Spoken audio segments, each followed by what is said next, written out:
Hi hello welcome to my ఇంటి రుచులు vegetarian. అందరికీ ముందుగా చాలా చాలా థ్యాంక్స్ అండి. ఎందుకంటే నేను ఛానల్ పెట్టి 1 ఇయర్ కంప్లీట్ అయింది ఈ రోజుకి. నన్ను ఇంతలా సపోర్ట్ చేస్తున్న మీ అందరికీ కూడా చాలా చాలా పేరు పేరున ధన్యవాదములు.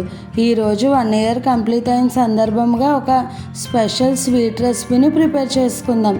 మనకు ఏదైనా స్పెషల్ డే ఉన్నది అనుకున్నప్పుడు మనకు వెంటనే గుర్తొచ్చే స్వీటు పాయసం. ఇలా పాయసం ఎప్పుడు చేసుకునేటట్టుగా కాకుండా ఇప్పుడు సీజన్ ఫ్రూట్ సీతాఫలంతో మనం ఈ పాయసాన్ని ప్రిపేర్ చేసుకోవచ్చు. చాలా టేస్టీగా ఉంటుంది. అలాగే సింపుల్ ప్రాసెస్తో ఈజీగా ఈ సీతాఫల పాయసాన్ని ప్రిపేర్ చేసుకోవచ్చు. మనకు సీతాఫలాలు ఈ సీజన్లోనే వస్తాయి. ఎప్పుడు నార్మల్గా తినేయడమే కాకుండా ఇలా ఒకసారి పాయసాన్ని ప్రిపేర్ చేసుకుని తినండి. చాలా టేస్టీగా ఉంటుంది. చాలా సింపుల్ ప్రాసెస్తో ప్రిపేర్ చేసేసుకోవచ్చు. ఇక ఆలస్యం చేయకుండా వీడియోలోకి వెళ్దాము.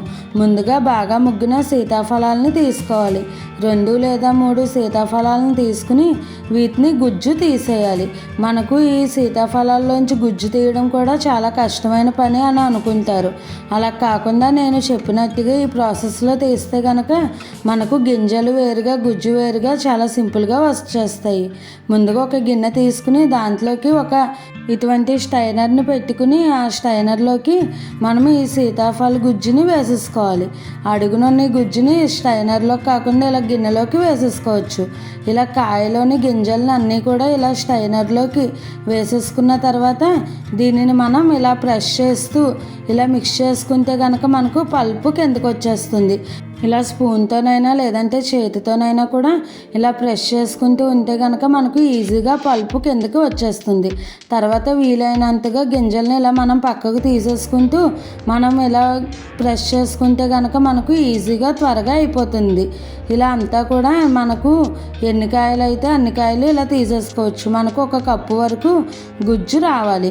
మనం ఏ కప్పుతో అయితే తీసుకుంటున్నామో ఆ కప్పు వరకు పల్పు వచ్చే వరకు ఇలా సీతాఫలాలను తీసుకోవాలి. ఇప్పుడు ఇలా సీతాఫలం గుజ్జుని 1 కప్పు వరకు తీసుకున్న తర్వాత నెక్స్ట్ ప్రాసెస్లోకి వెళ్దాము. చూసారు కదా గింజలు కూడా ఎంత నీట్గా వచ్చేసాయో. ఇప్పుడు స్టవ్ పై ఒక కడాయి పెట్టుకుని 1 కప్పు మనం సీతాఫల గుజ్జు తీసుకుంటే కనుక 3 కప్స్ వరకు పాలను తీసుకోవాలి. చిక్కటి పాలు తీసుకుంటే కనుక పాయసం చాలా బాగా వస్తుంది. ఇలా మనం గిన్నె కూడా దళసరిగా ఉన్న గిన్నెను తీసుకోవాలి. ఇలా పాలను కలుపుకుంటూ మరిగించుకోవాలి, లేదంటే అడుగు పట్టేస్తుంది. ఒకవేళ అడుగు పడితే కనుక మనకు పాయసం టేస్ట్ మొత్తం మారిపోతుంది. ఇప్పుడు ఇందులోకి 10 వరకు జీడిపప్పు పలుకులు అలాగే కిస్మిస్ని వేసుకుని మిక్స్ చేసుకుంటే ఈ పాలు 3 కప్స్ పాలు 1.5 కప్పు లేదా 2 కప్స్ పాలు అయ్యేంత వరకు బాగా మరిగించుకోవాలి. అప్పుడు మనకు పాయసం చిక్కగా ఉంటుంది. ఇలా కలుపుకుంటూ అంచులకు ఉన్న మేగడను తీసుకుంటూ ఈ పాలల్లో వేసేసుకుంటూ ఈ పాలను అన్నిటినీ కూడా బాగా మరిగించుకోవాలి. ఇలా పాలు సగం అయిన తర్వాత ఇందులోకి 1/2 కప్పు వరకు మనం మిల్క్ మేడ్ని వేసుకోవాలి. పంచదారతోనైనా చేసుకోవచ్చు, కానీ మిల్క్ మేడ్ది వేసుకుంటే కనుక క్రీమీగా చాలా బాగుంటుంది. ఒకవేళ మిల్క్ మేడ్ అవైలబుల్గా లేకపోతే పంచదారతో చేసుకోవచ్చు. పంచదార వేసుకోవడం వల్ల మనకు కొంచెం ఈ పాయసం పలుచగా అవుతుంది. ఇలా మిల్క్ మేడ్ వేసుకుంటే కనుక క్రీమిష్ టెక్స్చర్ ఉంటుంది. మనం సీతాఫలం తీసుకున్న స్వీట్ని బట్టి మిల్క్ మేడ్ని యాడ్ చేసుకోవాలి. సీతాఫలం స్వీట్నెస్ ఎక్కువగా ఉంటే కనుక మనం మిల్క్ మేడ్ తక్కువగా వేసుకోవచ్చు, లేదంటే కొద్దిగా ఎక్కువ మిల్క్ మేడ్ పడుతుంది. ఇప్పుడు ఈ మిల్క్ మేడ్ అంతా బాగా మిక్స్ అయిన తర్వాత మనం ముందుగా తీసి ఉంచుకున్న ఈ సీతాఫల గుజ్జుని వేసేసుకోవాలి. అంతా ఒకసారి ఈ సీతాఫల గుజ్జు మిల్క్ మేడ్ అంతా కూడా బాగా మిక్స్ అయ్యేటట్టుగా ఉండాలి. వెంటనే స్టవ్ ఆపేసుకోవాలి. ఈ సీతాఫల గుజ్జు వేసుకున్న తర్వాత ఏమీ మనకు మరగనవసరం లేదు, ఆ వేడికి సరిపోతుంది. ఇప్పుడు కిందకి దించేసుకుని ఈ సీతాఫల పాయసం కొద్దిగా చల్లారిన తర్వాత మనం సర్వింగ్ బౌల్లోకి వేసుకుని సర్వ్ చేసుకుంటే ఎంతో టేస్టీగా ఉండే సీతాఫల పాయసం రెడీ అయిపోయింది. ఇది కూల్గా తింటే కనుక చాలా రుచిగా ఉంటుంది. ఇలా వేడివేడిగా తిన్నా బాగుంటుంది.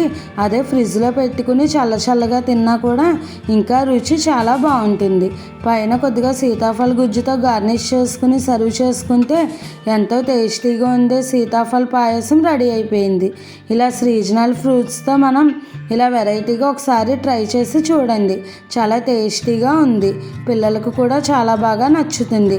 ఇలా థిక్గా అలాగే టేస్టీగా ఈ సీతాఫల పాయసాన్ని మీరు కూడా ట్రై చేసి ఎలా వచ్చిందో నాకు కామెంట్ చేయండి. ఈ రెసిపీ కనుక మీకు నచ్చినట్టయితే లైక్ చేసి, షేర్ చేసి, కామెంట్ చేసి నా ఛానల్ సబ్స్క్రైబ్ చేసుకుని పక్కనే ఉన్న బెల్ ఐకాన్ క్లిక్ చేయడం మర్చిపోకండి. మరిన్ని మంచి మంచి హెల్తీ రెసిపీస్ కోసం నా ఛానల్ని ఫాలో అవ్వండి. Thanks for watching.